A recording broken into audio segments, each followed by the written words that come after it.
Welcome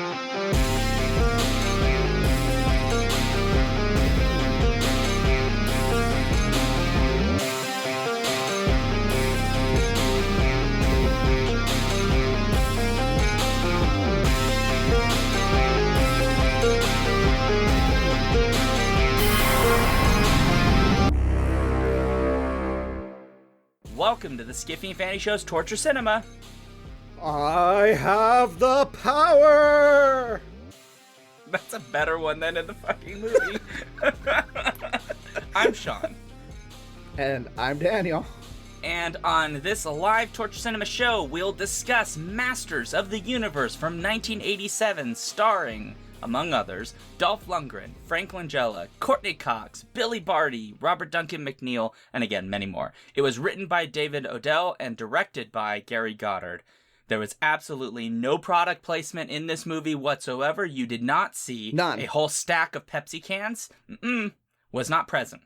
So this movie was chosen by our listeners based on a poll, the theme of which was created actually by my co-host today, Daniel, and Jeff Exelon, who is a longtime Patreon supporter, and then our patrons actually voted for it. The theme for that was 1987. Summer of 87. Summer of 87. I did not actually specifically look at just summer movies. I was okay. But I did. We ended up there. Doesn't there matter. Were so many. Yes, I went through a very long list of 87. So, yeah. But look, we probably deserved this movie. It is absolutely the kind of film we would do for this particular subcast. Yeah, I was surprised we hadn't. Me too, actually. Yeah. As always, please share your comments with us about this and past episodes at skiffyandfanty.com/listener suggestions. And if you're live with us today, feel free to throw in thoughts and questions our way, and Shaun can read those off. Yeah, absolutely. Yeah, audience participation is always welcome, so thanks everybody for being here. So, we need to get to one of the things we're doing, because we usually talk about what beverage we're drinking. Beverages may be anything that you would like. As a reminder, for folks at home, and also to follow Twitch rules, while we may consume the alcohols while we do this, it is not required.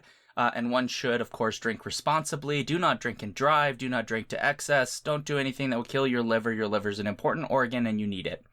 Daniel knows this because Daniel works with bacteria and stuff that I'm sure somehow are involved in the liver, or at least tangentially. I'm just making stuff up. I don't know, but just they're involved in everything. Yeah, be smart is what I'm saying. And they made the liquor for us also. So. Oh, they did. That's right. One of my beverages is very much involved with small organisms were involved. Yeah, specifically usually yeast, but sometimes bacteria. If you like the tequila, is there bacteria in tequila?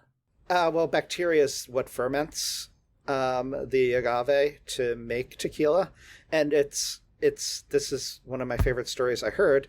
It's not very good at doing fermentation in that yeast is really good at turning the sugars into ethanol.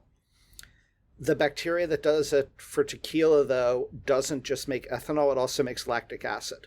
So it's kind of like alcohol and yogurt together. And my PI in grad school, her hypothesis was one of the reasons why people get so sick on tequila sometimes, and it has a reputation, particularly if you mix it with things, maybe because of that, because you're not just drinking alcohol, you're drinking lactic acid along with it. Whoa. Unless they remove it somehow in the processing, I don't know. But I mean, I suppose you could filter it or something. Right, there's probably something that can be done. But anyway, yeah, the bacteria, yeast is really good at making ethanol. Bacteria usually make ethanol on a bunch of other stuff too. Yeast is the big one for making beer.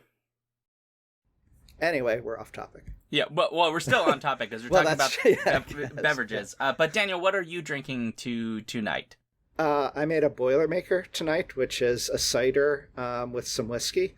And so I have Blackbird cider, Ghost Lantern cider. And so it's a cider made with a hint of ghost pepper that gives it just a nice little tingle on the back of the tongue. And in that, I've added some 1 Foot Cock maple cask whiskey. It's a local Buffalo distillery. Oh, fun. And so's the cider place.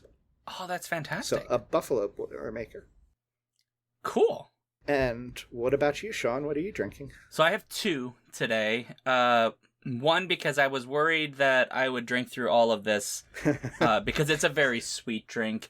And so the thing I made is this is a jungle bird, I think is what it's called, which I tried desperately to see if there was like a He-Man cocktail that I could actually make with any ingredients available to me within a 50-mile radius, and no, that's not possible.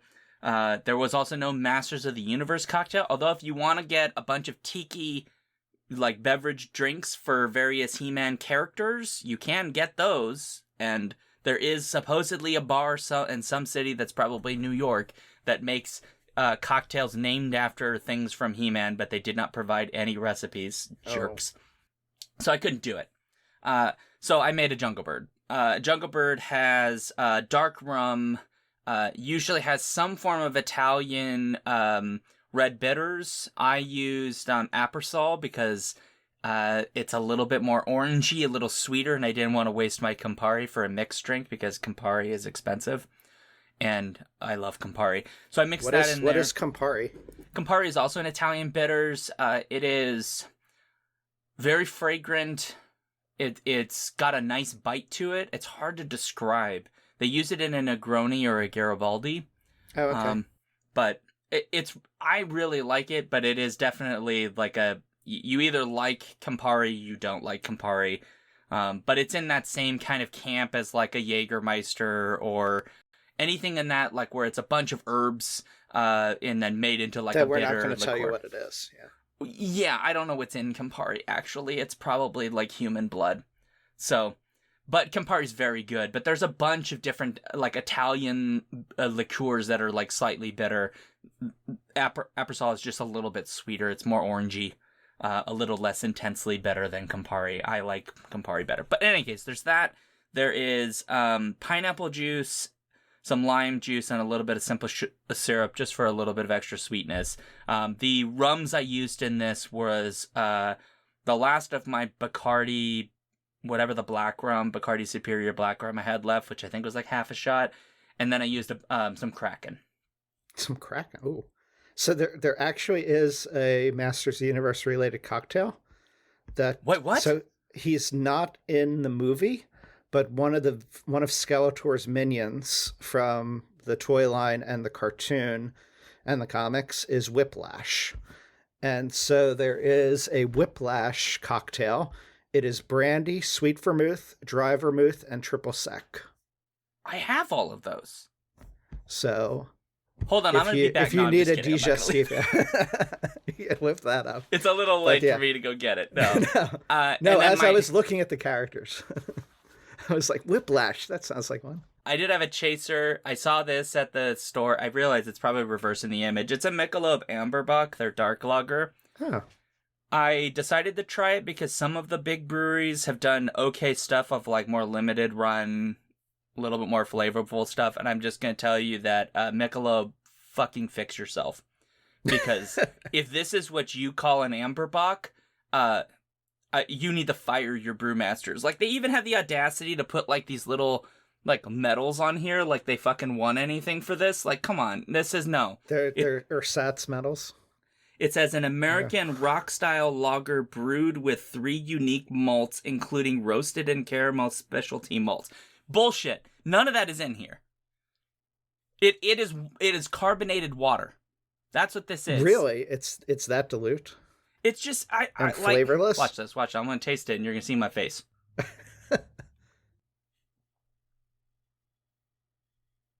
Yeah. There's just nothing. There's like a hint of like there might have been flavor once, but it's like they filtered out all the flavor. I don't understand how they did it. They diluted it down and added caramel coloring, probably. I guess. Like, it's just, I was really sad because I was like, I want kind of a dark beer or something, maybe like a brown or like an amber. There was no like Shinerbuck? They probably had it. I just wanted to try something different, and I made a mistake for trusting a large beer brand. Yeah.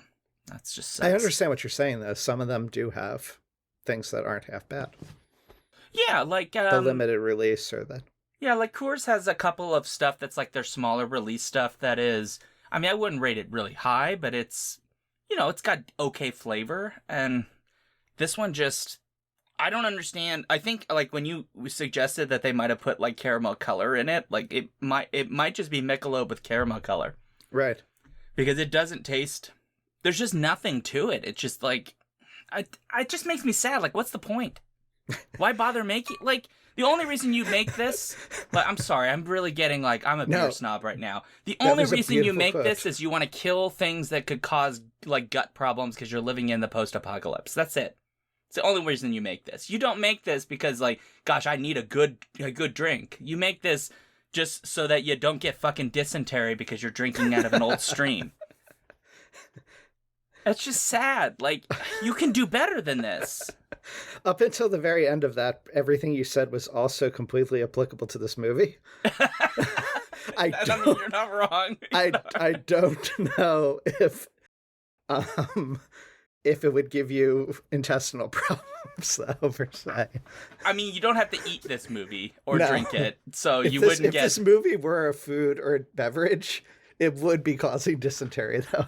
Oh, 100%. This movie's just Gwildor alone. This movie's like if you go to a state fair, but it's not one of the good states. That's what this movie's like. Delaware State Fair. Is the Delaware State Fair bad?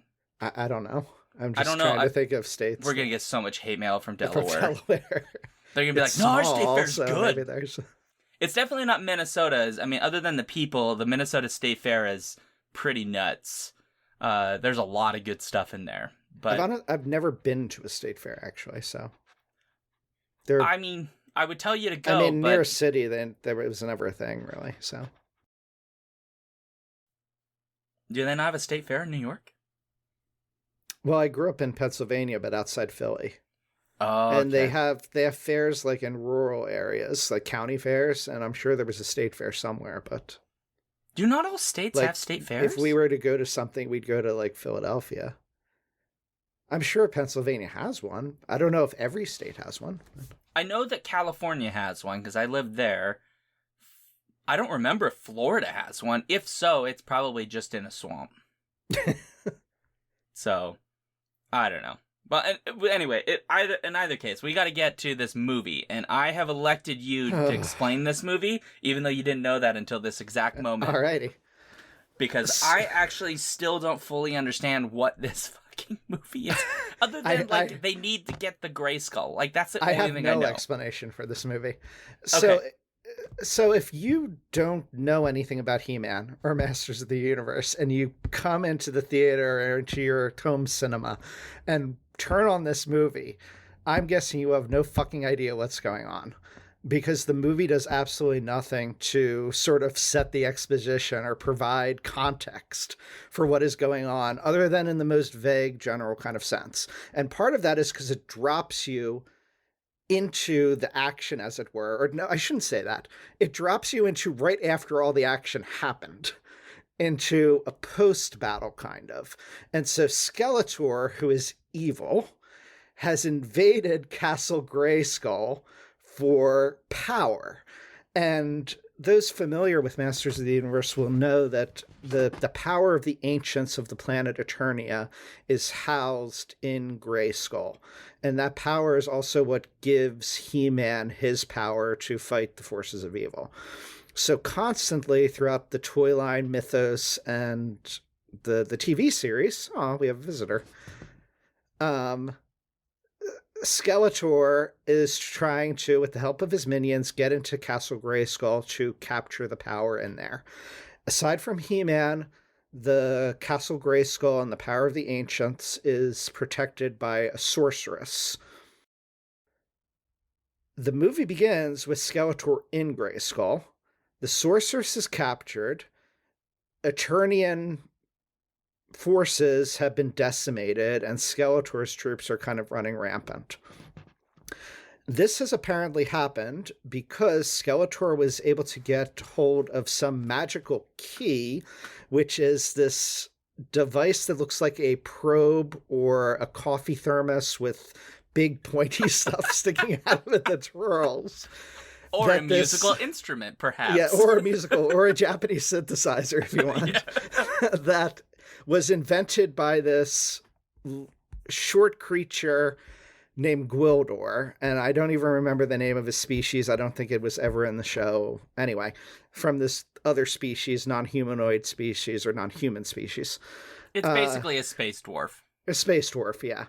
And so Gwildor has invented this thing. Skeletor stole it, but Gwildor is captured by Skeletor's forces, though not in Grayskull, like outside.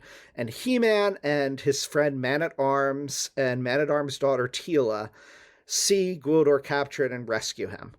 So again, we're at a point here, like, who the hell are Man-at-Arms and Teela? If you don't know Masters of the Universe and He-Man, you might have no idea. And the movie does absolutely nothing, that I recall, to kind of give you any kind of foundation for who these characters are. And so Man-at-Arms is the Man-at-Arms head of armaments and head of defense of the Eternian Kingdom. And so he's in charge of protecting the actual city of the humans that live on Eternia under the king and queen, who aren't even in this movie. Teela is his adopted daughter, though in the show mythos, it's either heavily implied or outright said that it actually is his real daughter with the sorceress. The movie doesn't go into this at all. So Teela and Man-at-Arms are there because why would you have interesting character development or character traits in a movie? No, why would no? That's never. You would never do that. Utterly unnecessary. We can save that for the human characters because the Earthlings. Anyway. Yeah, as you do. They rescue Gwildor. Gwildor happens to have a backup key. I think it's like his prototype that he made. And the gist of this key is that when you make it do weird synthesizer type things and the bladey things spin around on top of the thermos, it opens up a portal to places. And this is what Skeletor used to get into Grayskull, apparently, before the movie started. Which, Grayskull has like tons of magical protections. It makes no sense you'd be able to use this thing to get in. But, whatever. He does. They use this backup or prototype one to get into Grayskull to try to stop Skeletor. Skeletor kicks their asses, but it's actually not much of a battle. It's unclear why, but somehow they get scared and they decide to run away. And so they use the key to open up a portal, but since they're fleeing and rushed, they don't really know where this portal's going. It ends up taking them to Earth. So Teela, Man-at-Arms, and He-Man are now on Earth with the prototype key. And Gwildor. And Gwildor, sorry. And I think they might actually steal the actual later key as well. They use like a grappling hook to take it out of. Who knows? Whether there's two keys or one's becomes confusing at this point to me. Sorceress is still a prisoner. Skeletor's still in Grayskull. And as soon as the next moonrise happens, again, for reasons unknown, that will allow Skeletor to get the power. So Skeletor's afraid the fact that they escaped with the key, doesn't know where they're at, but when the Eternians, He-Man, Gwildor, Teela, and Man-at-Arms, also known as Duncan, get transported to Earth, somehow, because it needs to happen for the plot of the movie, the key gets lost from them, and it gets found by two Earthlings named, do you remember their names? Courtney and Tom Paris. It's Courtney Cox. It's Monica and Tom Paris. That's all you need to know. Tom Paris, yeah. Yeah. So Monica and Tom Paris find the key, and Tom Paris thinks that it's some new Japanese synthesizer, and so he takes it to Charlie. Oddly enough, I remember the owner of the music store they go to, Charlie, the secondary character. I remember his name. They keep yelling his name in this movie, that must be why. But when they activate it to play the weird music, Evil Lyn, one of Skeletor's henchmen, is able to track it. And so Skeletor sends some of his minions to Earth to recover the key. They fight with Man-at-Arms and Teela. The bad guys run away at this point back to Eternia, away from Earth. Skeletor kills one of the minions for having failed in their duties. So Sorod, actually probably one of the most interesting of the villains. Yeah, because he's a snake man. He gets vaporized. Yeah, he's like a reptilian type thing. And the snake men were actually supposed to be in this movie originally. It would have been way better if the Horde had been in, because the Horde is the best. But still, if Snake Men would have been in it might have been cool. Yeah, anyway. keep flexing that nerd credit. Yes, I try. We gotta have something here. So at this point, Skeletor now sends Evil Lyn, his trusted number one, I guess, with the other minions back and says, do it right this time and get He-Man, get the key back. They go back, which they do. They open up a portal to allow Skeletor to come back in this awesome parade float. Unfortunately, there's no crowd of people there to cheer on Skeletor other than his army. Yeah, the most unpopulated city you've ever seen. Ever seen. Fucking nobody calls 911. LA Nothing's going wasteland. on. It's bizarre. Like, right? Like, how is they could city... only afford Monica and Tom Paris and Charlie. And don't forget Monica's mom. Well, Monica's mom is the sorceress, yes. Yeah. But actual Earthlings, we can only have 3. We can only have 3. Oh, no, 4. Because there's also, I completely forgot about the police officer, who is played by, I'm going to look this up, James Tolkien. He plays Detective Hugh Lubbock. And if you don't recognize his name, he's also the guy who plays the principal in Back to the Future 1, Back to the Future 2, and he's the sheriff in Back to the Future 3. I call him Discount Ed Harris, because he kind of sounds like and looks a little bit like Ed Harris, but he's not the Ed Harris you want. No. But he does the same exact kind of role he does in Back to the Future here. Yeah. With the same kind of personality and lines. So somehow Skeletor comes to, I don't know why he shows up really on Earth, other than to get because Evil Lyn has already gotten the key. She tricks Monica by pretending to be Monica's dead mother. So, oh yeah, this is an important point. Monica's parents died in a plane crash at some point, and so they're dead, and she mourns them. But Evil Lyn pretends, like she cloaks herself and pretends to be kind of like Dark Helmet in Spaceballs, pretends to be Princess Vespa's father. Evil Lyn pretends to be her dead mother, and Monica somehow buys this whole thing and turns the key over to her mother, who is actually Evil Lyn. So Skeletor shows up, but why he's doing this when he should be back in Grayskull, we're ready for the Moonrise to get the power. The only thought I have is he's after He-Man and He-Man's sword, because the sword is also really linked to Grayskull's power.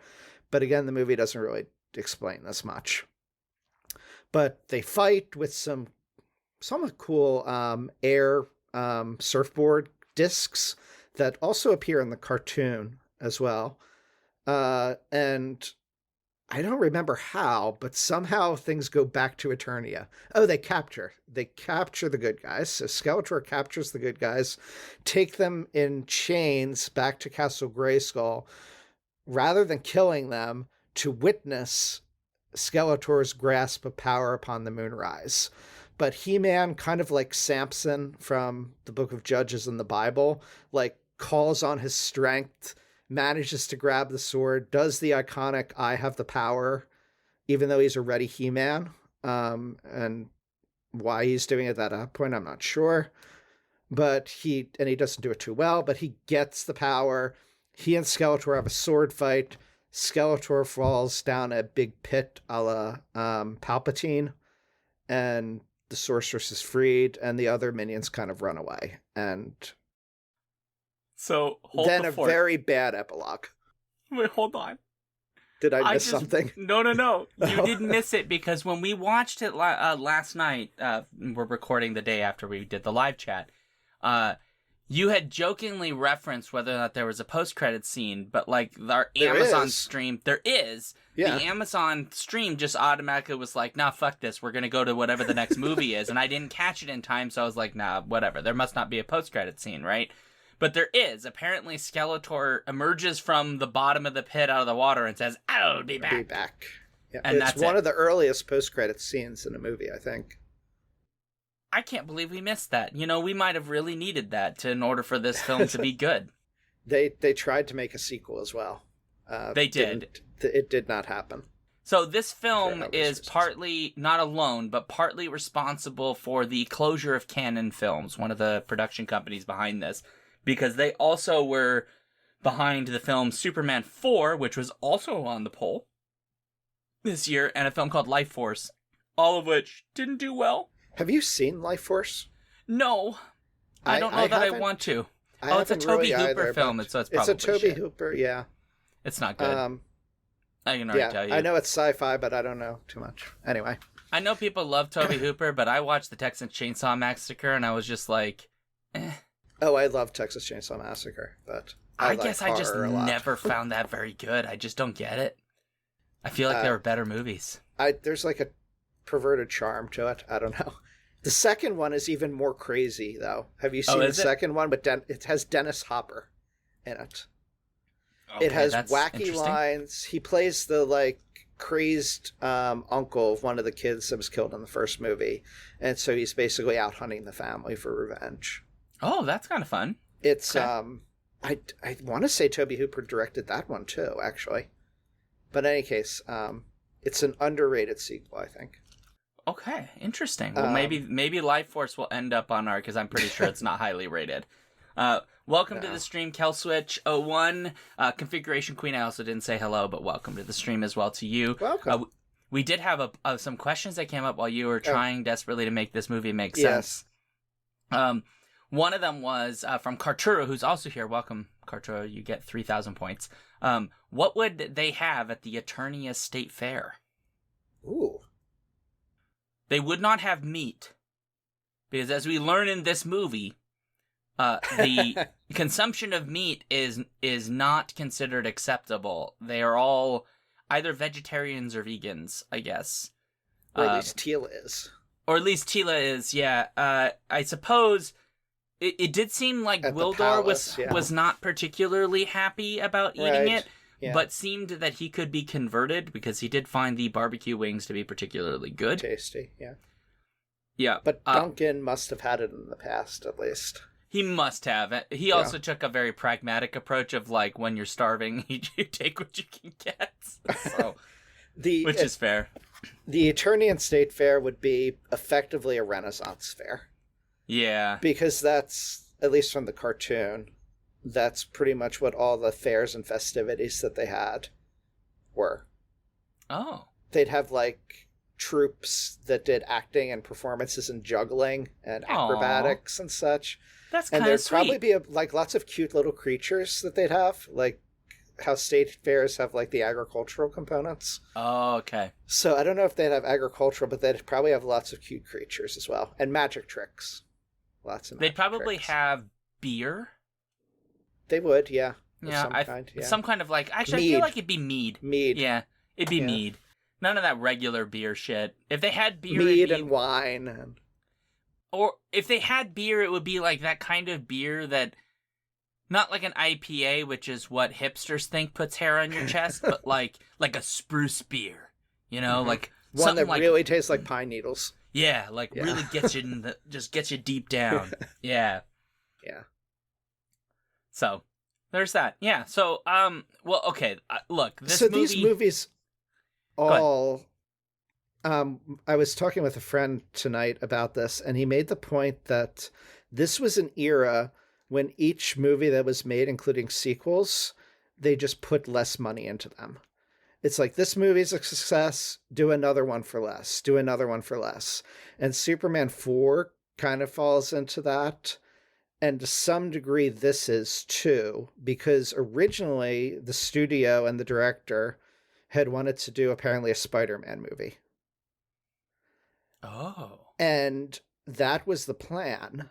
But then, rather than do a Spider-Man, they weren't allowed to have a budget for that. They said, do 2 movies for the price of one. So rather than doing one Spider-Man movie and putting all of your hopes and dreams into that and all your money, do a Superman movie and do a Masters of the Universe movie for half the cost, or for the same cost. 2 and for with one. Superman 4, they did technically make a little bit, but it wasn't very much. Because I think it was, what was Superman's budget? I think there 17 million was the budget, and they made 36.7 million. So maybe based on how the studio math would have been back in the 80s, maybe they would have made money. But this one, they definitely lost money because they spent 22 million on it, but they only made 17.3, which means they lost even more than that just based on advertising budget. Right. So, and for a while, Mattel hadn't put up their half of the money also, apparently. right. This had huge production woes. The Issues, final fight between He-Man and Skeletor was done basically by the director and a skeleton crew and it had to be self-financed by the director because Mattel wouldn't put its money up. This is a reminder that they should have looked into what happened. Well, they couldn't have because it came out the year after. They should have looked up what happened with Mac and Me, which is you need to figure out how your contracts work for the people that are supposed to give you money and then force them in court to do it. Because McDonald's didn't really want to finance Mac and Me, but they had signed a licensing merchandising deal and basically had no choice. They got forced partly into it. Now, I'm not saying that Mac and Me necessarily proved McDonald's wrong. They were probably correct to not want to be part of it. Except that I think Mac and Me is actually an exceptional movie. But No, you're be quiet, Daniel. It's a great movie. It is a great movie of all of the ways that American propaganda has penetrated the film industry. It is a perfect exemplar of that, yes. Come on, they literally become U.S. citizens, have a nuclear family, and drive away in a pink caddy at the end. What? It's utterly bizarre. Do they have dead parents resurrected? Well, I don't know. I maybe because does Mars we don't know. We know nothing about Mars in Mac and Me. We really don't. It's so confusing. So, but in any case, this movie did not do well. It had many problems. I will just say that Frank Langella did do this movie for the very same reasons that, what's his name from the Street Fighter movie who played M. Bison? The name is escaping me at the moment. He did it kind of for the same reason that Frank Langella did it, which is apparently he had a young son who was really into it, and it was I'm just going to do this role for my kid. Raul Julia in the chat, yeah. Oh. Who did M. Bison in the Street Fighter movie, which is notoriously not a good movie. It really isn't a good movie. Trust me, it's not. But Raul Julia is just hamming it up and just really going for it and having fun. And it's he's great. He's really great in general. I mean, for heaven's sake, he was in Addams Family. He's so good. I didn't even realize he was in Street Fighter. Yeah, I've never he was seen M. Bison. That movie's awful in every way you can imagine, but once you realize that Raul Julia is just doing it for his kids he's dying of cancer at this point, so of course he's leaving his kids something like a present, they can basically. Enjoy. Yeah. And that's kind of beautiful. I will never hate that Street Fighter movie for that exact reason. So, and Frank Langella, I mean, obviously he wasn't dying when he made this, but he still did it for his kids, and I can have respect for just he wanted to do it. Put everything into it, yeah. He's clearly having fun. Yeah. He's really enjoying and he wanted to do another. I bet he did, because he probably had a good time. Yeah. Dolph Lundgren apparently did not enjoy his time on this film. I've heard conflicting things about that. He supposedly said he didn't enjoy it. He called it a nightmare, didn't he? Yeah, well, yes, but then later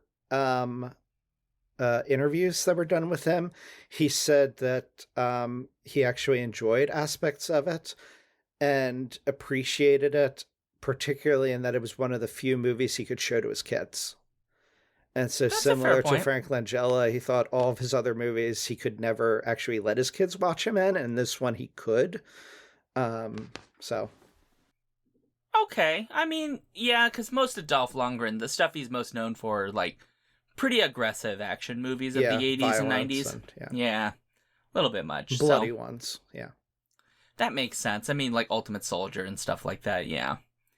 I could see that. But, okay, that's interesting. So maybe that story is not entirely true.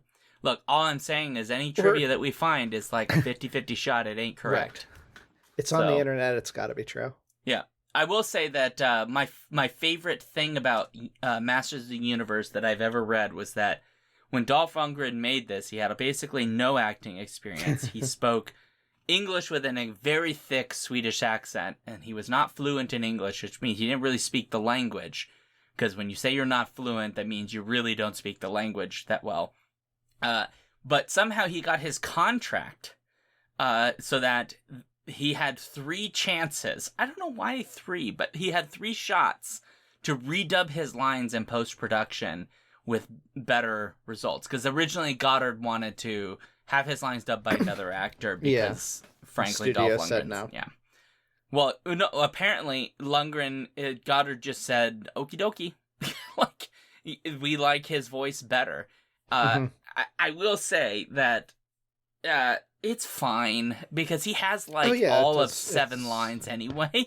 Right. So, but you could tell half the time he doesn't quite know what he's saying. He just kind of has that look on his face though all the time, really. He does. Of being somewhat clueless, but it's a little sad. I had no problem as a kid or even now with Dolph Lundgren in this movie per se. I wish they would have taken advantage of how he spoke and what he was like, though, to actually put Prince Adam in the movie. To have a different actor, somebody that looked completely different, didn't speak with an accent, something like that, to really show a difference between He-Man and Prince Adam. No, you can't have everything, Dave. Alas, I know. Yeah. So, did you see something about that Goddard had wanted to make this a New Gods movie and hire Jack Kirby? No, but it had been brought up by Jeff Patterson. Okay. That I think that came up earlier that Jeff Patterson pretends it's a bad New Gods adaptation. That came up in chat a little bit earlier. Yeah. But there is a Jack Kirby reference for the creation of this film, and I imagine you know that. So go on, tell us. I don't, because I don't know much about Jack Kirby or New Gods. I vaguely know a few things from the Superpowers line of action figures as a kid, and I know Darkseid and a few things from Justice League. Anyway, Skeletor's a proxy for Darkseid, but I do know that the director had wanted to hire Jack Kirby to be a production designer for the movie or consultant, and the studio said no. He then put a dedication at the end of the credits to Jack Kirby for inspiration, and the studio made him take it out. So I don't know why the studio was so anti-associating this with DC or Jack Kirby. But that's as much as I know. But the thing I do know is that Jack Kirby so it has been compared because I think comic book artist John Byrne, if I remember the trivia correctly, basically said that Masters of the Universe is a New Gods movie and that Frank Langella's Skeletor is basically he uses the phrase, and I'm going to put quotes around this, a dandy Darkseid. I think he means that in the less polite meaning of the word dandy. Yes. Yeah. And apparently, that Goddard was pleased that someone got the reference, that he was glad that Byrne got the reference, but it appears that there was attempts to make those honors of Kirby's influence on the film, but really in a lot of ways, this is just studio meddling bullshit. I mean, even Mattel refusing to pay their end of the bargain. Yeah. It's just more of that kind of stuff. I mean, this is the stuff that everybody gives shit to George Lucas for the fact that he wants to do things his own way, and it's but you also need to remember the number of directors who've had to fight with studios over seemingly innocuous shit, putting Jack Kirby buried in the credits somewhere. Really? That's the thing a studio is going to say no to? Really? This is stupid. It's really ridiculous. There are some links in chat from Jeff Patterson. I will put them in the show notes. I'll put them in the show notes for folks at home who will be listening to this later, so that you can do a little bit of look. It's a CBR and a Screen Rant article that'll probably give a little more background. Oh, thank you. But there is that. That's kind of what I meant when we were talking before we started the podcast, of how this movie is kind of a mess. Almost like Brothers Grimm, in that studio director vision fight versus changes. It's trying to be a movie based on a toy line for Mattel, but then it's also trying to be the director's vision of a movie that's really not Masters of the Universe at all. It's using Masters of the Universe structure to explore something, to explore New Gods and themes from that. And so between those things and between the actors they ended up getting and reduced budget, it turns into this mess of not really being a film for any audience. It's a very confused or film. particular market. Yeah. It does have some interesting stuff in it, and I suppose we'll use that as our opportunity now to get to our likes, because I'll get my first like out of the way. I have very little connection to original He-Man. So I don't have any of those personal connections. I know Cora Buellard is going to be probably listening to this and then writing a very long email yelling at us for all the shit we get wrong. Even though Daniel is clearly a fan, but I'm going to get yelled at by Cora. And I just want you to know, Cora, that I adore you and I think you're brilliant. And this is not meant as an attack on you in any meaningful way. I can't wait to hear what she thinks. Me too. But you're about to talk about a like, so she might think that this... So this came up in our live chat, which is, I love the key and the concept of the key, because it's this machine that's got these little spires and bits and baubles that come off. But when you push buttons, they play these amazing 80s synth like chords and sounds, and of course, like, it makes sense why he would think it's a musical instrument, because he's pushing buttons and sounds are coming out. And they're really intense and big. They're like huge sounds. It sounds like you're in an arena.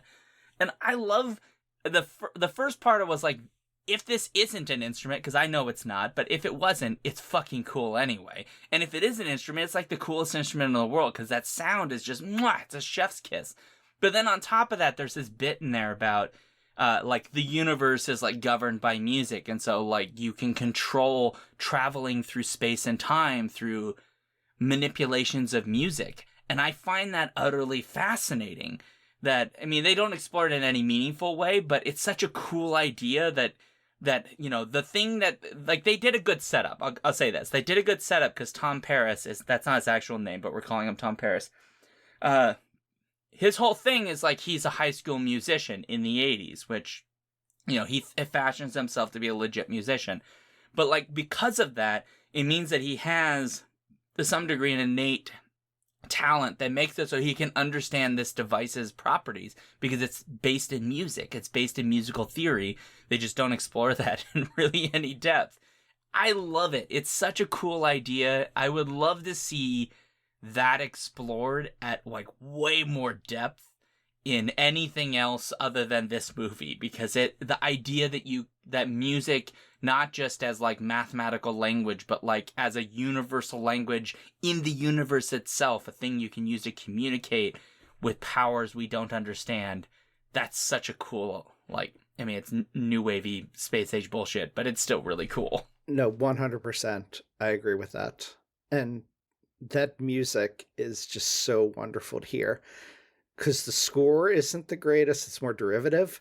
The music provided by the sound effects of that key and that synth, kind of like how the synth playing in the music background in Stranger Things just elicits such strong emotional resonance. The key does that in this, despite anything that might be going on screen. And they do kind of, like, they have a nugget there of something interesting. What you were saying, and as I thought about it, as we were watching it, I thought this would be a perfect plot device or object to take from Masters of the Universe and put into Bill and Ted's Excellent Adventure. Yes! Because it, particularly the sequel, Bill and Ted's Bogus Journey, where they have, what is Station, I think, the alien? Because Station is kind of like, he looks a lot like Gwildor.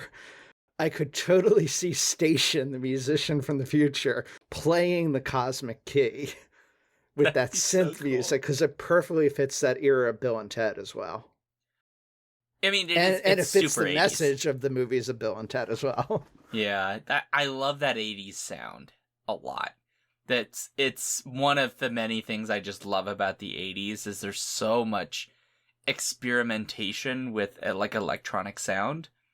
And hearing it, because when you mentioned the soundtrack, right? Because the beginning of the soundtrack, we all went like, well, that's Star Wars, or that's like Superman, and then this is Star Wars. Poor man's and, like, Star Wars, yeah. Yeah, like all of these things. But then, you know, and it feels super derivative. It feels kind of empty. It just doesn't resonate. It doesn't have it doesn't feel like it's He-Man.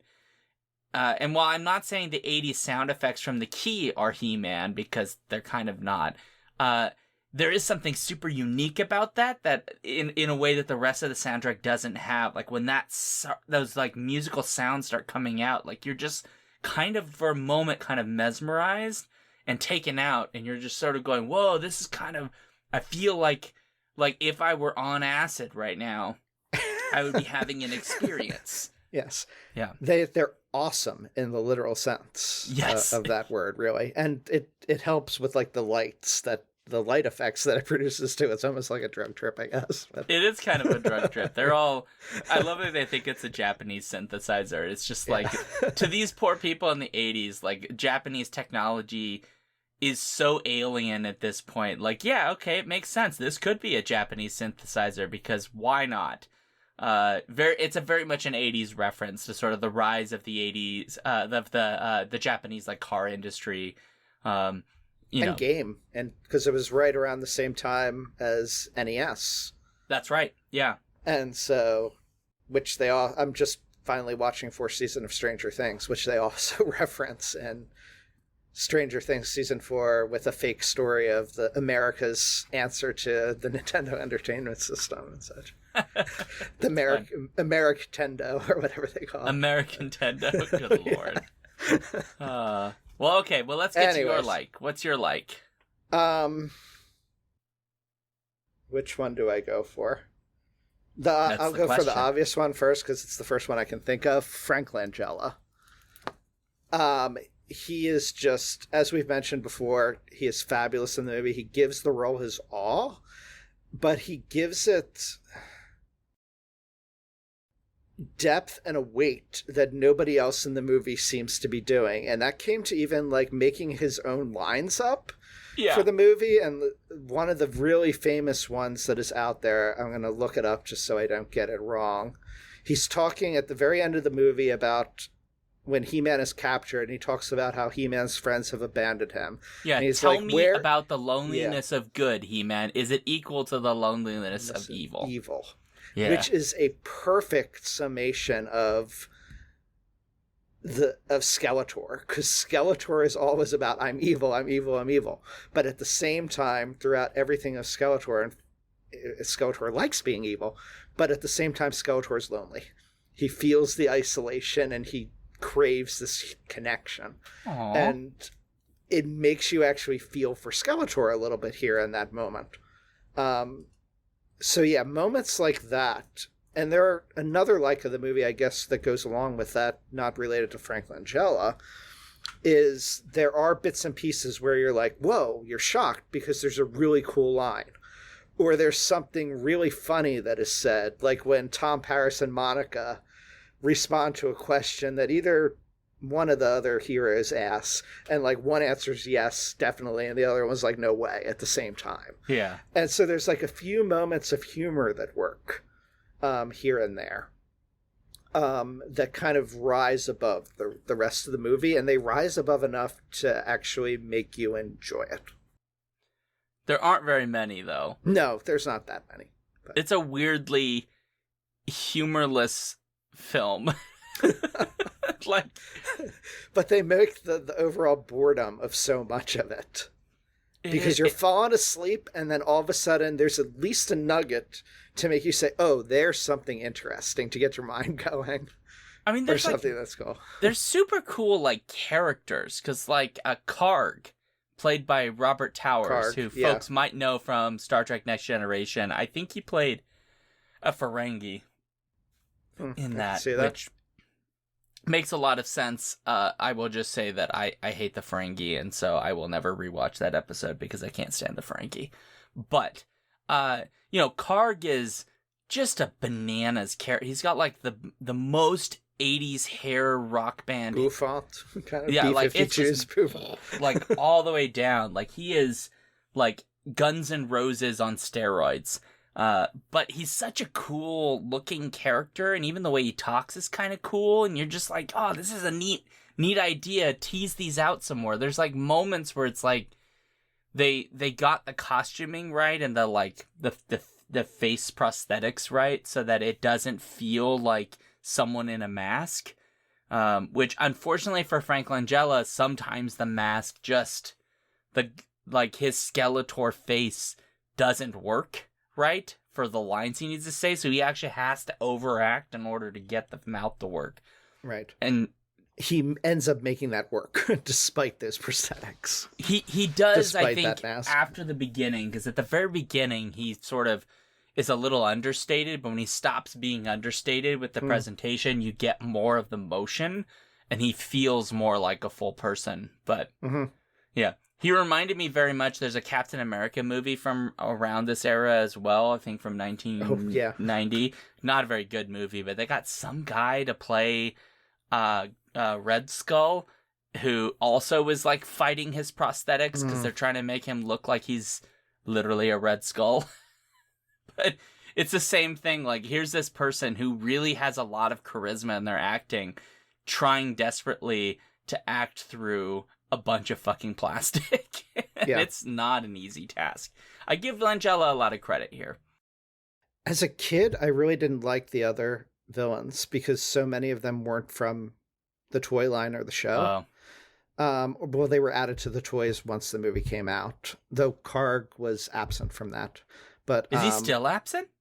No, Masters of the Universe Classics has made a Karg action figure. Oh, good, because Karg I think is Mattel cool. from the Classics line has made basically everybody at this point, or Okay, near. good. But I would have loved one, as a kid, perhaps for Karg. But anyway, they did do Sora, they did Blade, and Beastman and Evelyn had been established characters. And I just remember as a kid being very disappointed that there weren't other well-known characters in there. Karg, to some extent, has Trapjaw type characteristics, somewhat, like with the hook. I don't know much. I love how that, you're saying words to me like I fucking know what you're talking about right now. The fans will know. The fans will know. Fans out there. You could just make up like Tiddlywinks, and I'd be like, sure, that's a character from He-Man if you say so. And Sorad could be like a tongue lasher or something. But I wish there would have been some of those other really cool villains in this. But now watching it, I'm actually impressed. I really like Karg. I wish Sorad had been in longer. Me too. I enjoyed Blade's fights, the choreography of that. Who actually the actor choreographed most of the fights, and particularly the end ones I thought worked pretty well. No, despite trying to make them into bad. Star Wars. No, they're all bad. The sword fights were all right. The special effects added to them were bad. Okay, hold the fort. No. Because the very first sword fight we get is like 800 cuts showing parts of weapons and parts of hands moving, but we never see any actual connections between any weapon or fist or face. And that sets the tone for what is going to be the quality of our combat for the rest of the movie. Right? This is not John Wick. Did they film that earlier as well because of Mattel's influence of what violence they could show? I don't know. I swear I block out the whole beginning of this movie and just know the end, because the end is the best part of this movie, I think. I'll give you that. And the end is the best final fight I actually really like, and the sword fight in there I thought is good, absent the special effects. I mean, at least they didn't do the thing where like Arnold in one of the Conan movies like does one of those like whoop whoop whoop behind his back and everything, but it's like really awkward because it doesn't flow normally, and I'm like, those swords are heavy, so to me that's actually more realistic than. It's not like they're fighting with lightsabers. That's a fair point, right? Although he does block laser blasts. They try to make it, but yeah, that's a fair point. And Beastman and Evelyn, I actually now rewatching it, I like way more than I did as a kid, and I see the connections to those characters more than I did when I was a kid. So Meg Foster, who plays Evelyn, very aptly named character. Apparently, there were comments made about how they really liked how effective her contact lenses were, but yet she doesn't have contacts because her eyes have those sort of bluish, sort of grayish irises, and those tiny pupils are kind of naturally what her eyes look like. So she has a naturally very somewhat well, what we would conventionally consider to be sort of dark, somewhat evil or sinister appearance. Mm-hmm. And so she's joked about how casting directors, apparently she said in interviews, like they view that she has said that it's like they view me as like a free special effect because they don't have to pay for anything to get those eerie eyeballs because I've already got them. They're right there. Yeah. Yeah. And it is true. Meg Foster's face in this is, when they do close-up shots of it, I mean, you definitely believe the character is a little bit evil. Sinister. Yeah. Very sinister by default. The costume choices are a little interesting. I will say there were a number of costume choices where I was like, they just want us to look at their not at their faces. They want us to look at other parts of their bodies.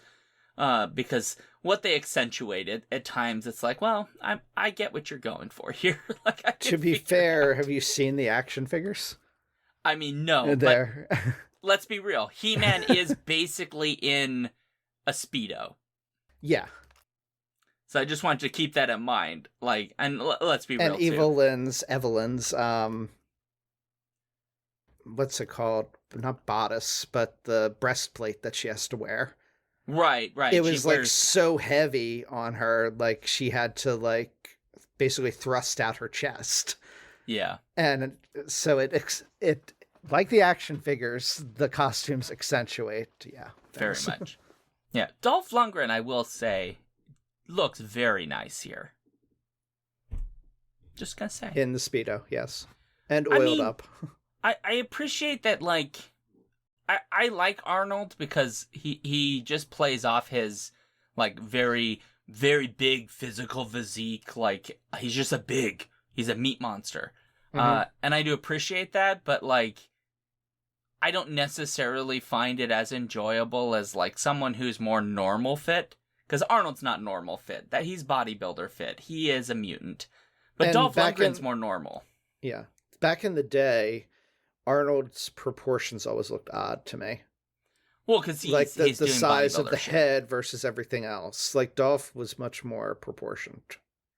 Well, normally, I mean, Arnold Schwarzenegger does have a big head. Yeah. I will say that is true. Yeah, but he's nice to look at. What other do you have from this? Look, I don't really like much about this movie. It's not very good. You like Teela? Teela, okay, look. My reason for liking Teela is not pure. I'm just gonna say, like, I found her utterly adorable and, like, strikingly beautiful.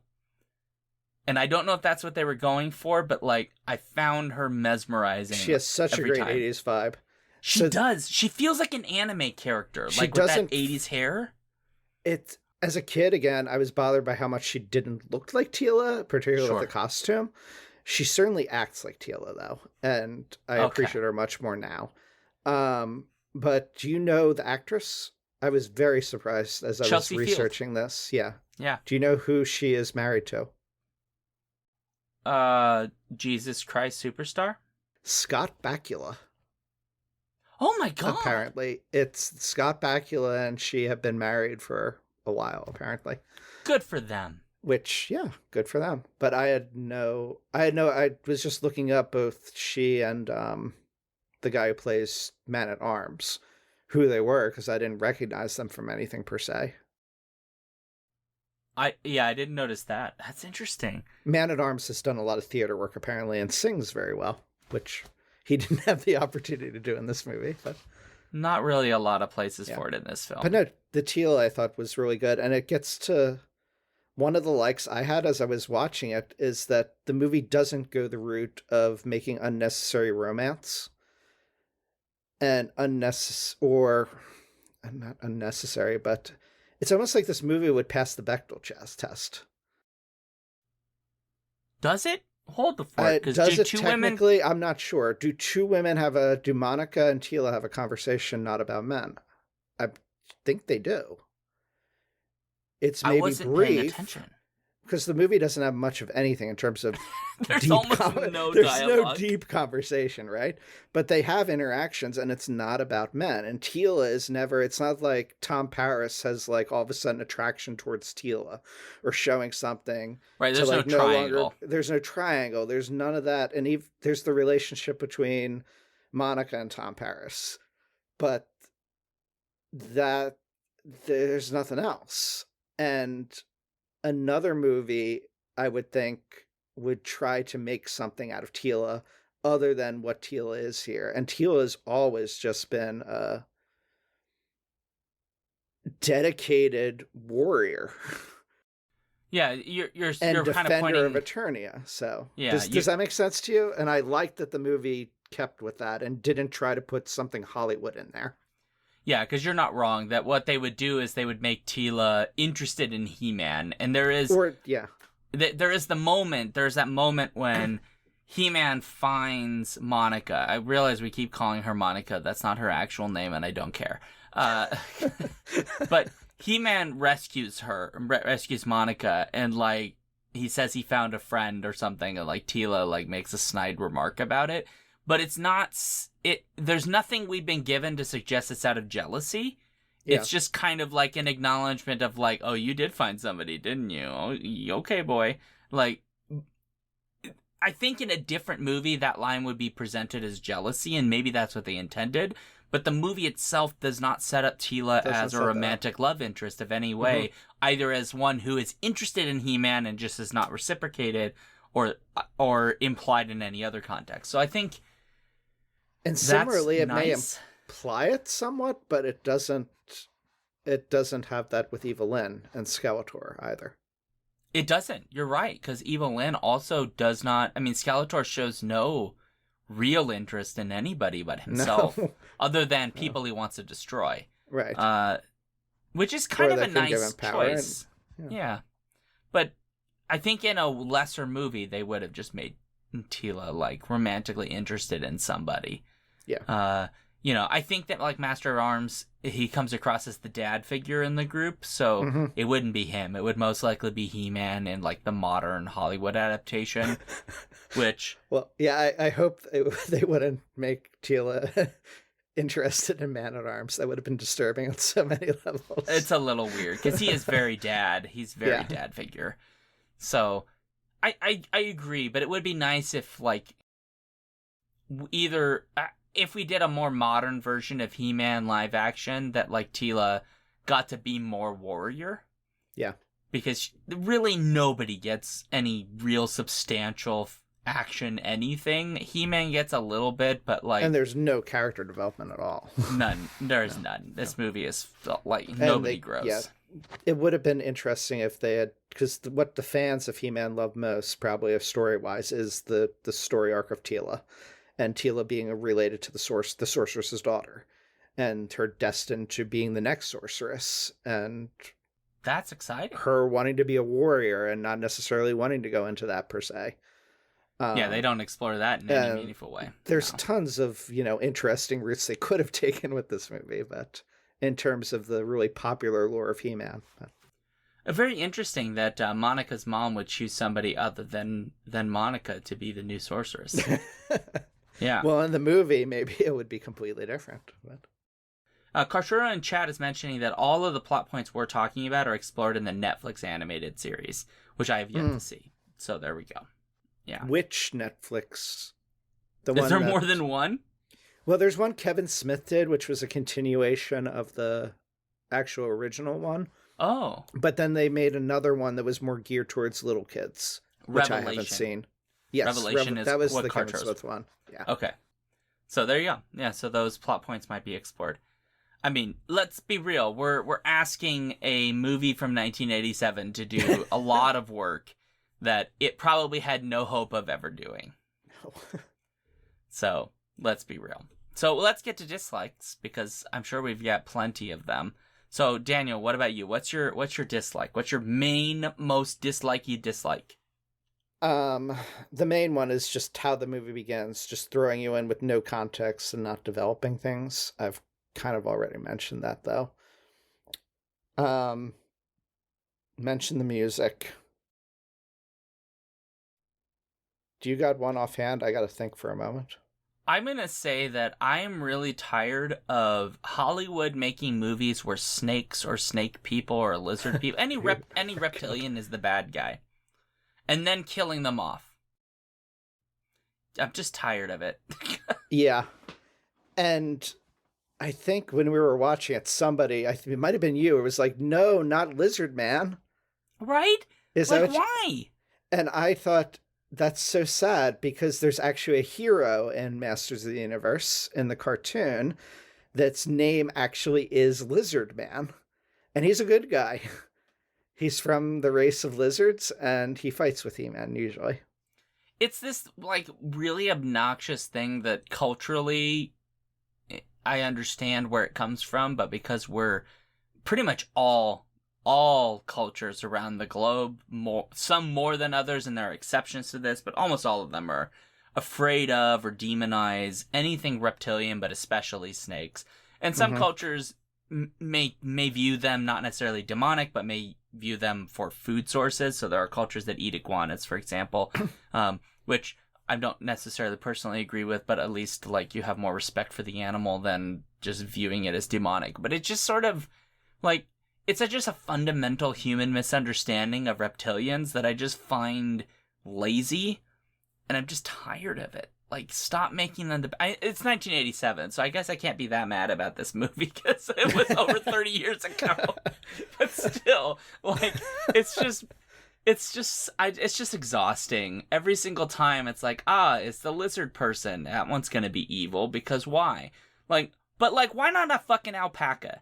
Right? Or like a llama. Those fuckers spit on people all the time, right? An evil panda.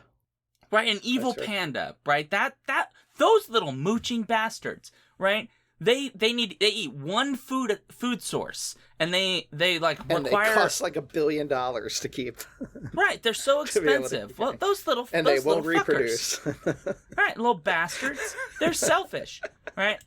That's what I want. I would like to see like panda people that are evil, alpaca people that are evil, llama people that are evil, like really obnoxiously annoying like otters. Rams, like otters, because there's that otter in Santa Cruz right now that they're trying to catch. He has a number. He's stealing people's surfboards right now. He's just a little asshole who goes in and like bites people and takes their surfboards. Like, and they're trying to catch him. He has a number, by the way. He has no name. They just like Otter 9437 or whatever the fuck. And they're still trying desperately to catch him in a Santa Cruz right now. Like, this is what I want. I want all of these other animals that we think are cute but are not actually cute. Orcas are evil. They're beautiful animals. Dolphins are bastards. Yeah. Dolphins, evil. Chimpanzees, not actually cute. Oh, God. Chimpanzees are lunatics. Nasty. I don't understand. Bonobos are pretty cool. I mean, bonobos are alright. Anyway. I wouldn't necessarily trust a bonobo, but... No, honest question. I don't know if I've ever asked you this, Daniel, and I'll ask you in chat too. This will be for you too. If you could be stuck in a room with a gorilla or a chimpanzee, which would you choose? Gorilla. Okay, why? I could see them more clearly, and because of their size, I would think they'd be more... I'm not a primatologist, but I think they would be more choosy in what they would attack and such, and not fly off the rails as easily. Chimpanzees are really unpredictable, is my sense of things, and they're small, and they're fast.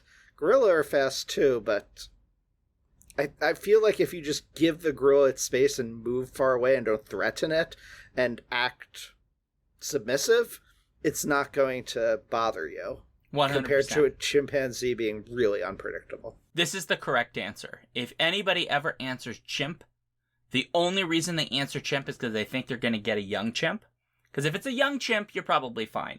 Because it may view you as like an adult. It might. But that's true of a young gorilla, so like it doesn't really matter. But adult chimp, nope. The gorilla is the correct choice for all of the exact reasons you listed. Gorillas, look, a gorilla or a chimp, either one of them can kill you and you really can't do anything. You can't defend yourself. You will die in either case. But of the two of them, you're correct that the gorilla is the one that you might be able to I don't know if reason with is the right exact phrasing, but basically reasoned with. You may be able to appeal to its, I am not a threat, right? We're simpatico, we're kind of cool. I will not profess to be a climatologist, but I have watched, not a climatologist, sorry, a primatologist. I'm neither of those things. Yes, placate, as Cartero says in chat. I'd be able to placate a gorilla. But everything I have watched documentary-wise from people who actually work with these animals, while you can do that with chimps, gorillas are just easier. So would you rather face Skeletor or He-Man? Like an evil He-Man? Yeah, and like if you were being threatened by one or the other. Because there's an evil version of He-Man called Faker. So you could face an evil He-Man in theory. I'd rather face Skeletor. And my simple reason would be that statistically he's more likely to lose. That's fair. Yeah. Yep. If I've got any chance, I got to go against the one that's more likely to lose.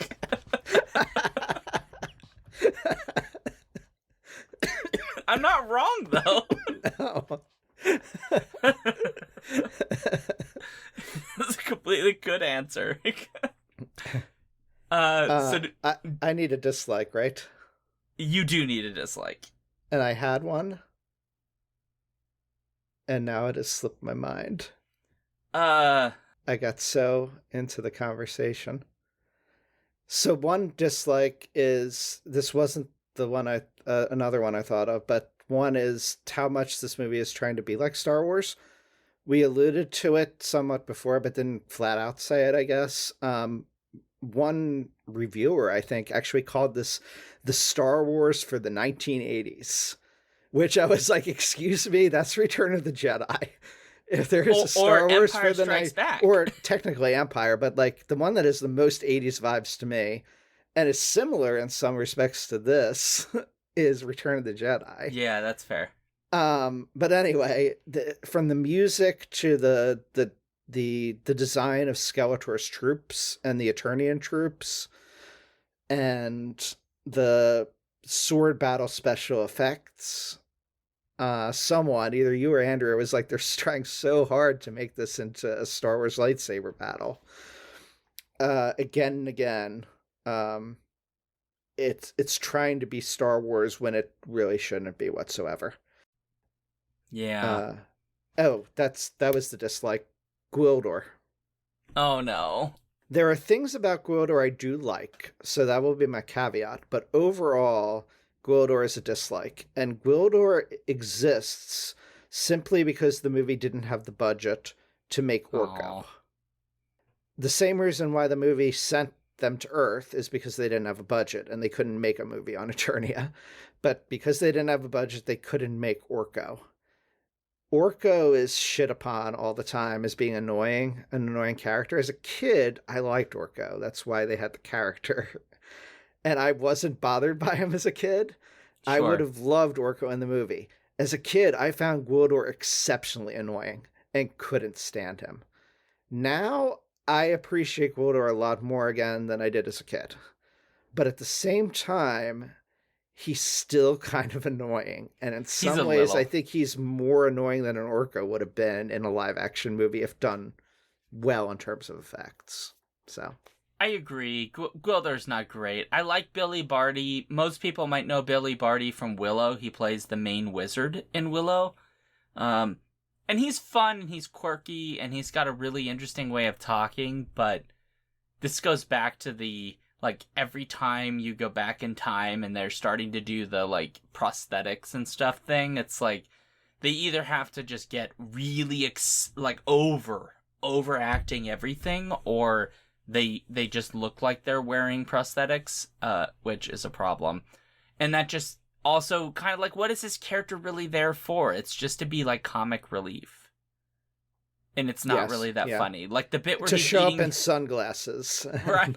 Or with like a feather boa or whatever he had. Giant pink, whatever the fuck that car is. Is it a caddy or whatever? Like I don't know. The monstrous caddy that shoots sparks all the time, because that's normal. Can we talk about the fact that, like, because the budget for this did not allow them to do this, there's, like, nobody else in this movie. Mm. Like, here's this, like, fucking... No Eternians, no humans. None of that. Like, here's this, like, alien dwarf guy, right? He's like a space dwarf, running around in a pink Cadillac or Chevy, whatever the fuck that is, right? With sparks shooting out it. And nobody... nobody mentions it. Or fucking Skeletor shows up in a giant parade float, right, with a bunch of people making noise and, like, lasers getting shot. Flying on discs. Flying on disc, like, that was cool, by the way. The guys on the little, like, circular surfboards. But, like, nobody calls 911.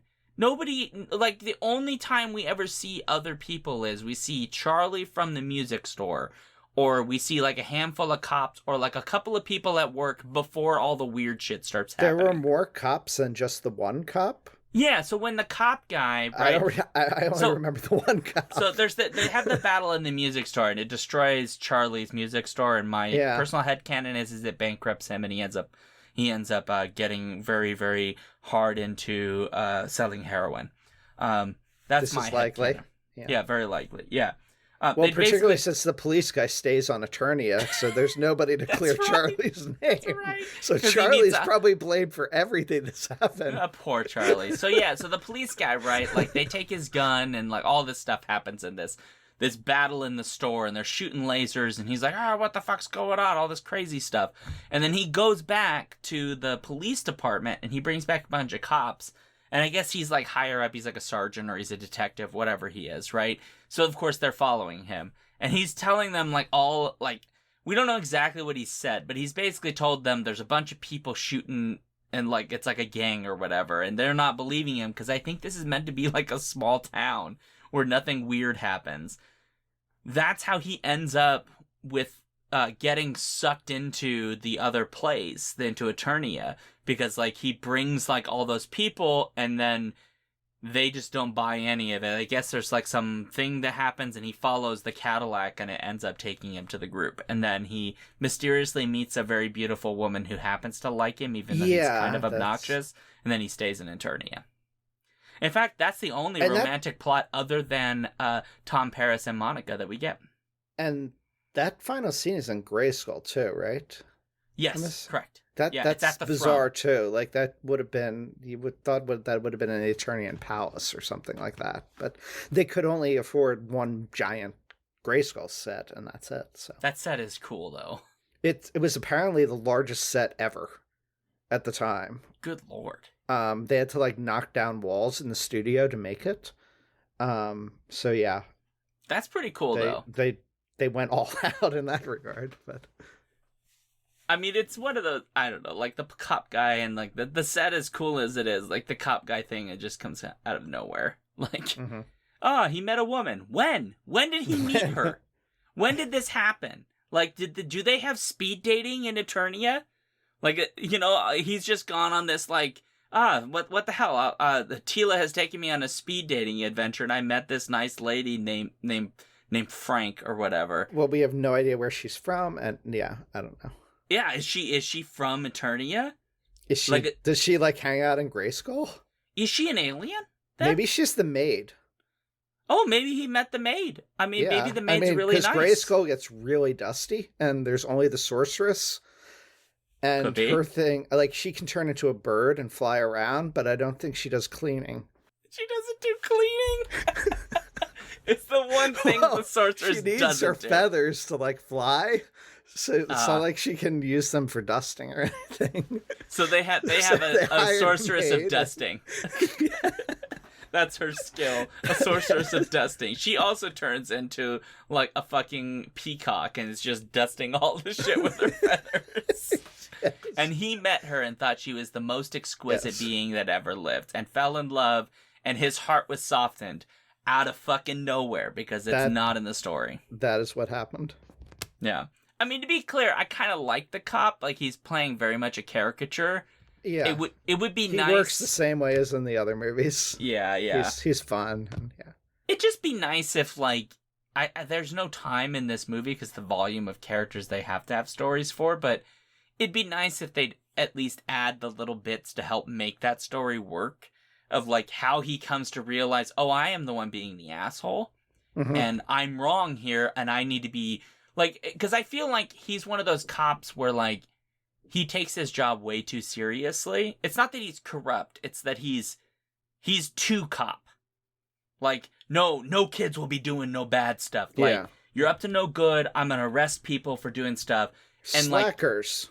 Right, slackers. Yeah. You're a slacker. Or, like, you're definitely on the drugs or something. Like, all of that. Like, he's a little too hard with, like, the law. And it would be nice if the story was, but then he realized, like, oh, at this moment, wait, no, this alien stuff, like, this weird stuff that's going on is real. And my job as this police officer is I must protect these people. I have to help them. Because that's my job. I don't think he had any such revelation. I think he was just there, and they had like a Renaissance fair. Like they had the Attorney and State Fair, and he saw it. He was like, "This place is awesome." Out of nowhere, there's like mead, and there's jugglers, and there's women. I'm staying here. I think that's all there is to there. And the women like him for some unknown reason. I don't know. I guess because he kind of comes across as very. Like kind of put together. I don't know. But he's probably a pain in the ass at home. Probably. But she's a maid. So.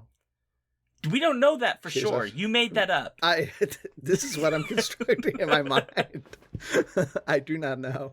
Even still, maybe she doesn't want to be a maid when she comes home. Maid is her job during the day. Fair. Yeah. You know, she comes home and he's supposed to have like a dinner ready or some shit because she's got a job. What does he do in Eternia?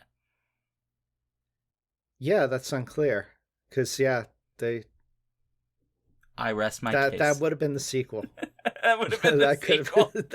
What does he do in Eternia? He gets a job as a detective. He's just trying to make sense of this bizarre alien shit that he keeps running into. There is a series for Netflix. I mean, you could have a lot of fun with that. That would be a lot of fun. I would watch it. It'd be great. Just like random human cop trying to do alien detective shit. I mean, that's just alienation.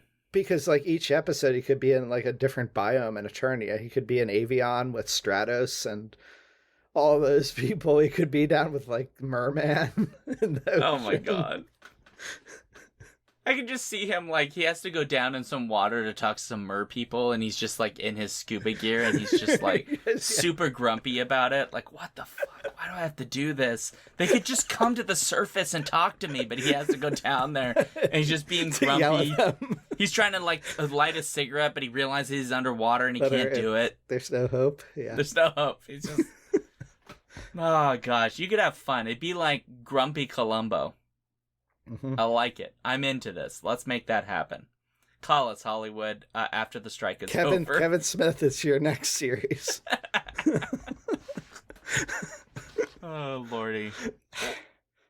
So should we get to our final thoughts and a grade, you think? Yeah, we probably should. So there's lots of things we could say about this movie. It's ridiculous and utterly absurd. And I love it. And I want to note one last thing before we go. I don't remember this character, but apparently Mattel ran a contest that would allow a winner to be in the movie. And there is a character named Pig Boy who briefly hands Skeletor his staff and then, I guess, leaves at some point. And he's in the credits, and that is the kid that won, or the person. So there you go. So, final thoughts and a grade. Daniel, go. Final thoughts. It was a disappointment to me when I was a kid. Rewatching it, I was surprised it was much worse than I thought. I was still really disappointed with it overall because in my brain I've only hung on to the highlights of it and the parts that I've always enjoyed the most and had forgotten or left out the majority of the movie, which is just boredom and unnecessary secondary plots involving the Earthlings, involving Monica, her parents, and we didn't even talk about the bad ending epilogue ending of Monica's parents back to life by going to the past. And so overall, with all that disappointment, I'm going to go D+. D+. Yeah. Okay. All right. That's a fair, suitable grade, I think. So, my final thoughts. I want to like this movie. I know it's become a bit of a cult classic that people like for reasons I don't entirely understand, but sure. But it's one of those films where it's just obviously not good. And while it's not the worst thing you'll ever see in your life, we've watched films that are just horrifically bad. But it's also one of those films where you just kind of sit there and go, but this is not really a film I necessarily want to watch again. It doesn't have a lot of redeeming qualities, even though Tila is adorable, and I just honestly would like to bring her flowers, if not for the fact that I'm a married man. But if I were not a married man, I would bring her flowers and try desperately to be not weak. But I just find a synthesizer. Synthesizer would do it. She could be serenaded, I feel like. Mm-hmm. Yeah, she'd find that enjoyable, but only 80 synthesizers. But to be honest, I'm going to do that for my wife because I love my wife very much. So that'll be what I'll do instead. Because I very much like being married to my wife, who is my personal Tila. Anyway, yeah, she's my... I mean, let's be real. She's a warrior. She is a warrior. A warrior goddess. Yeah. Yeah, she could destroy the world. But in any case, yeah, it's just not a great movie. So, I will say that it gets a little bit of a minus for killing off the lizard person, because I personally don't like that. Stop doing it, Hollywood. Lizard people are great, make them good guys. So for that reason, I'm just gonna I'll give it a D. I think it's just not, it's not so bad that, like, it needs to go much lower, but I don't ever actually want to watch it again. so I won't. This is the one time. I'm good now. But yeah. Folks in chat, if you'd like to give your grade, we use the American grading scale, so pluses and minuses are allowed. Anything from an F- to an A+. So if you'd like to toss your grade in, you are more than welcome to do so. In the meantime, I think we need to get to the normal closing out of our show, yeah? Yeah, time to wrap it up. So for the podcast portion, folks, thanks very much for being here. If you would like to let us know, especially if you're Cora Bueller, and would like to let us know what you thought about this episode, you can go to skiffyandfanty.com/listener suggestions. You can also follow us. We're basically everywhere. We're usually Skiffy and Fanty on pretty much everything, but we have a link tree, which is linktr.ee/skiffyandfanty. We're most active on Mastodon, Blue Sky, Twitter, and Facebook, a little bit on Instagram as well, but you can find us pretty much everywhere, including Threads. So you can get our newsletter at skiffyandfanty.com/newsletter, and if you do like what we do, please give us $1 a month, if you'd like, at patreon.com/skiffyandfanty. That'll get you access to our Patreon Discord. If you go $3 and up, you can also join us for our live chats about the movies we do for Torture Cinema. So do that if you'd like to. And then please give reviews at iTunes, GoodpodsHQ, Podchaser, all of those things. Rating the show really does help. And please tell your friends about us, because with Twitter and Freefall, it's kind of hard to advertise the show right now. Hard to spread the word. Please do. Use your mouth hole to spread the word. So, for me, I'm at ShaunDuke.net. I am also on Twitch at Alphabet Streams, Tuesdays, Thursdays at 7. Currently, I'm at patreon.com/thejoyfactory. And then I also have a link tree for all my socials and newsletters and all that stuff, which is /ShaunDuke instead. And then I do a thing called The Histories at ShaunDuke.net/thehistories. And that's where you can find me. As for you, Daniel, where can folks find you? You can find me at reading1000, that's 1 with 30, lives.com, or at reading1k lives on Twitter, and now I'm on Blue Sky as well. Perfect. So do go check out Daniel, and keep an eye out the blog on Skiffy Fanty. For folks that are live, that'll be ramping up probably August. For folks that are not live, it may or may not have already started. It might have happened already, yeah. Yeah, but that should be skiffyfanty.com/blog, I believe is the link. Either blog or the blog. I'll have to double check, but I didn't put it in the script, so. But or yeah, just go to skiffyandfanny.com and click on blog. You could do that too. That's actually easier than listening to whatever bullshit I just said. Yeah. So thanks very much, Daniel, for thank you choosing to do this with your life. So there's so many more from 87 to do. There's a lot more. We will not be doing this theme for the next one because we have to be varied. But let's be real. Yes. We will never run out of bad movies. No. It'll never happen. So I do need to make it awkward. So by the power of Grayskull, I am now offering 50% off at Walmart's clearance rack for old action figures from TV shows you don't remember. Walmart will be mine! And on that note, awkward ending. And good journey. Good journey. Good journey. Yay.